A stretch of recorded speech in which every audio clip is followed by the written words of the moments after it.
के चक्रों में ना पड़ो, ये ऐसे लोग फर्जी हैं।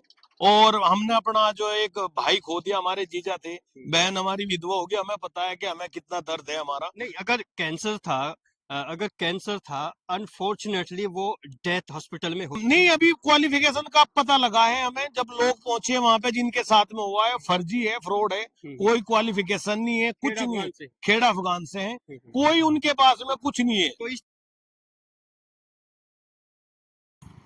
चिकित्सा के नाम पर, मेडिकल के नाम पर कितना फ्रॉड है, कितनी धोखाधड़ी है, ये बहुत सारे केसेस से निकल के आता है। और हमारे साथ एक नौजवान खड़े हैं जिनका एक मामला है, जो किसी हकीम से रिलेटेड कुछ बात करना चाहते हैं, लेकिन पूरी बातचीत आप उनसे सुनिए। जी, मेरा नाम आदिल राणा है, मेरा गांव दभेड़ी पड़ता है, मैं जिला शामली से हूँ।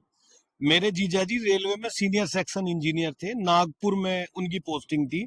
तो हमें सोशल मीडिया के माध्यम से हमें हकीम राशिद अली, जो खेड़ा अफगान से हैं, उनकी कुछ वीडियो मिली थी।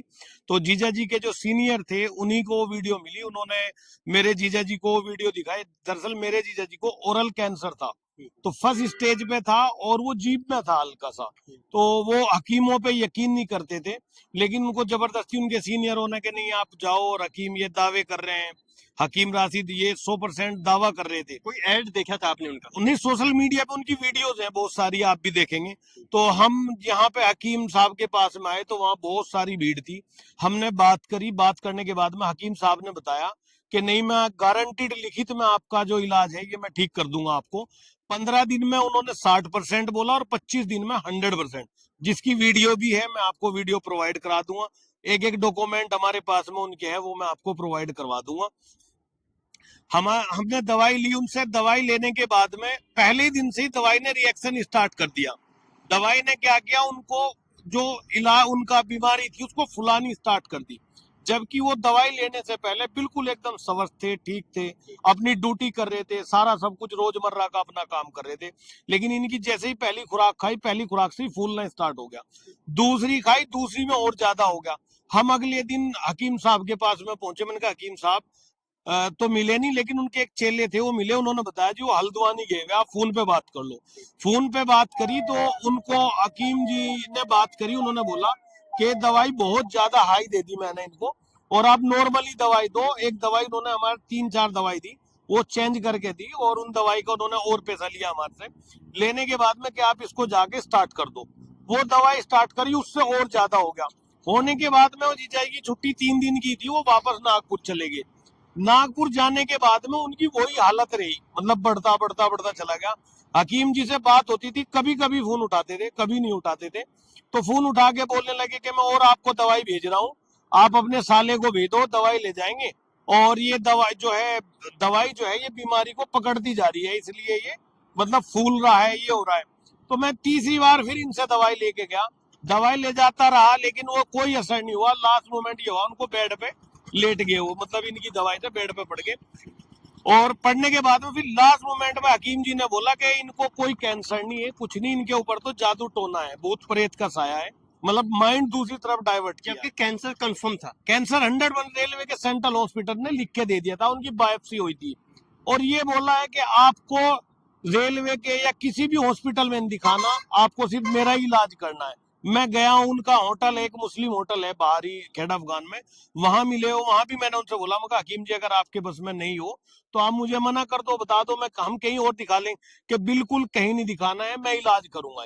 और ये हुआ कि उन्होंने 1 महीना भी इनकी दवाई नहीं झेल पाए, उनकी 29 नवंबर को डेथ होगी। कितना पैसा आपका लगा है? हमारे 45,000 रुपए के करीब की इन्होंने दवाई दे रखी है, जिसकी कुछ स्लिप है मेरे पास में, कुछ इन्होंने कैश में लिया हुआ है, ये तो उन्होंने लिया है, बाकी फ्लाइट से आदमी आया गया, बहुत सारी मतलब ऐसी तो चीजें। हकीम साहब की कुछ क्वालिफिकेशन के बारे में मालूम है? हम नहीं, अभी क्वालिफिकेशन का पता लगा है हमें, जब लोग पहुंचे वहां पे, जिनके साथ में हुआ है, फर्जी है, फ्रॉड है, कोई क्वालिफिकेशन नहीं है, कुछ खेड़ा नहीं है। अफगान से। खेड़ा अफगान से है, कोई उनके पास में कुछ नहीं है। तो इस तजुर्बे के बाद आप जितने भी हकीम वैद बैठे हैं, झाड़ फूक फूक की बात करते हैं, उन सभी लोगों के प्रति आपका क्या नजरिया जनरेट हुआ है? हमारा यही हुआ कि हम पढ़े लिखे लोग बेवकूफ बने जी। उन्होंने वो धार्मिक बातें करते हैं कि ऐसा हो जाएगा, वैसा हो जाएगा।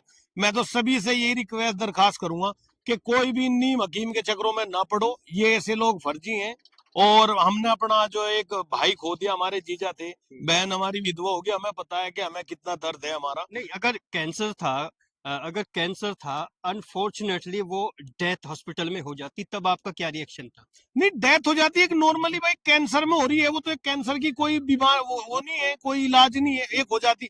लेकिन इन्होंने इलाज भी नहीं होने दिया कहीं पे, हॉस्पिटल में जाने नहीं दिए कहीं नहीं, बिल्कुल आपको बहुत बंदिशें थोड़ा ही लगाई, सिर्फ यही तो कहा होगा कि चलो हम कर देंगे, फिर आप कहीं मतलब आप तो इंडिपेंडेंट थे, आजाद थे, जा सकते थे, तो आपने पूरा भरोसा क्यों किया? पूरा भरोसा इसलिए किया कि पहले ही दिन मना कर दिया था कि अगर कहीं और दिखाओगे तो मेरी दवाई वो नहीं करेगी, उल्टा रिएक्शन कर पहले देगी। दिन से दवाई ने रिएक्शन किया है ना, हाँ जी। आपको पहले ही समझ लेना चाहिए था। पहले दिन जाते ही उन्होंने मना कर दिया था, मैं उसकी वीडियो है मेरे पास में, मैं आपको दिखाऊंगा वीडियो भी, जिसमें वो बोल रहे हैं कि आपको कहीं नहीं जाना है, सिर्फ मेरे यहाँ से करना है और कहीं नहीं आपको जाना है। ऐसा तो बहुत सारे हॉस्पिटल्स हैं जो ये कहते हैं कि हम इसको गारंटीड इलाज देते हैं, आप कहीं मत जाना, प्राइवेट हॉस्पिटल बहुत सारे हैं, तो नहीं, ऐसा कोई नई बात नहीं, नई बात नहीं थी, लेकिन हमारा क्या था ना, जब आदमी ये सोचता है कि हमारा आदमी बीमार है, चलो यहाँ से नहीं, यहाँ से आदमी ठीक होने की एक ये रहती है मंशा आदमी की कि क्या पता यहाँ से ठीक हो जाए, तो हम मर गए उस चक्कर में जी कि भाई हो जाएगा। लेकिन ये था कि वो इतना नहीं था जितना इनकी दवाई से हो गया एकदम।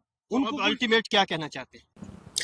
अच्छा, आपके हाथ में जो ये डॉक्यूमेंट्स हैं, ये क्या है, इनके बारे में भी बताइए। ये हमने, मेरे हाथ में डॉक्यूमेंटेशन है, हमने जो इसकी कंप्लेंट की थी, जब उनकी हालत ज्यादा खराब हो गई थी, मैंने उसी टाइम सीएम हेल्पलाइन पे डाल दिया था, जो है उसकी जांच हुई, उसमें बयान मैंने दिए, फिर मैंने डी सीएमओ साहब के मैंने दी, और मैंने आपका जो है मुख्य चिकित्सा जो है उनके यहाँ दे रखी है, और नकुड़ प्रभारी साहब जो थाना प्रभारी, उनको मैंने दिया हुआ है, और मैंने सब जगह इसकी शिकायत की है, और हम इसके खिलाफ सख्त से सख्त कार्रवाई जो है चाहते हैं, बस यही है हमारा साहब।